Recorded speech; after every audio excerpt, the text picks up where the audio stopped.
So the stock market, it's funny because the stock market hasn't had a lot of massive green days. It's just been steady Eddie all year. Yeah. Year to date, it's up over 20%.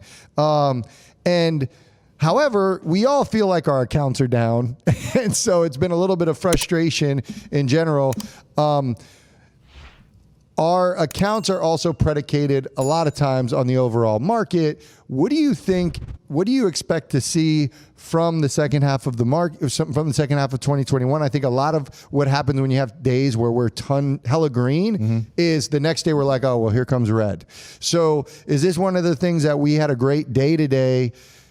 That you feel like, okay, let me still be a little bit cautious? Or are you still confident in overall in the market for the second half of the year?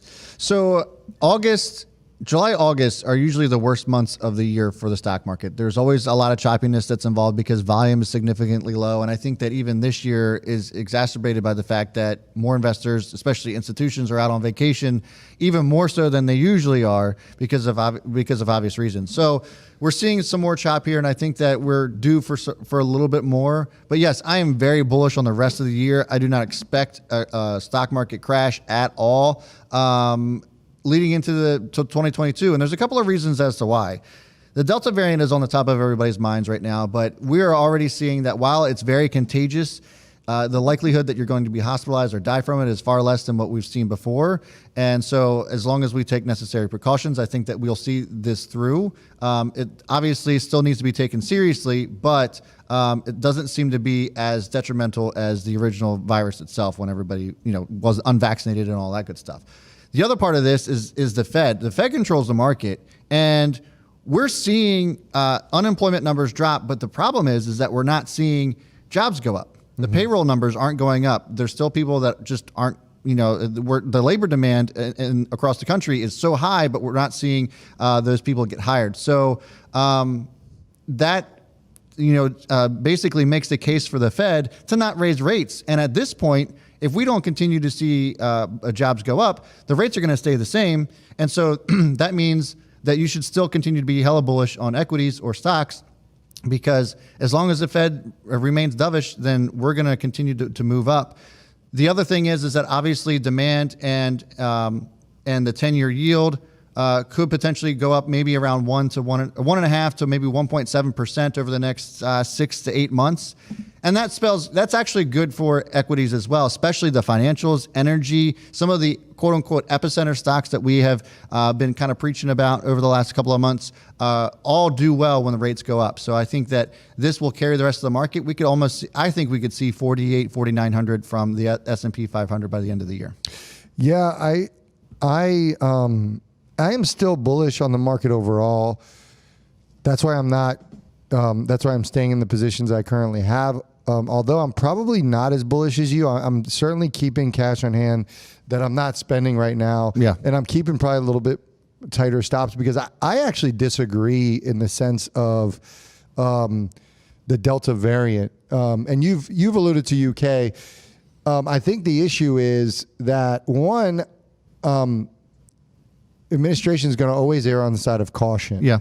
And the problem is vaccination status. That's just the problem. So it's a little bit, I was looking into a little bit what you had mentioned as far as the UK. And the one thing I noticed is that they're nearly 90% vaccinated.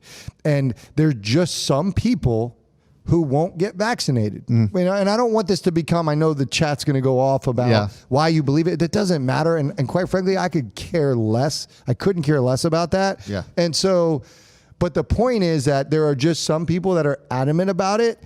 And I think ours is maybe like 75% or something. Like when I say vaccinated, at least one shot is what I'm saying. 75, yeah. So, I just don't see that number skyrocketing up. So I think the administration is trying to put things in place to almost like encourage people. I don't want to say force, but encourage people to do it. That's my only hesitation is like, man, if we could, That's my only hesitation. I don't want to. I don't want to lean towards anything. I definitely hear what you're saying. The one thing that is encouraging about this, as far from the vaccination side, is that the lower 48 has seen an increase in vaccinations since the Delta variant has started to become more and more of a thing. Yeah. And we're actually seeing 27 states have this panic vaccine, movement where 30% increase. We're seeing a 30% increase this whole week compared to the last 2 weeks in 27 states. So there is, I guess, some action being taken to some degree. Yeah. How long that's going to take, I think, is anybody's guess, but it seems like it's moving in the right direction.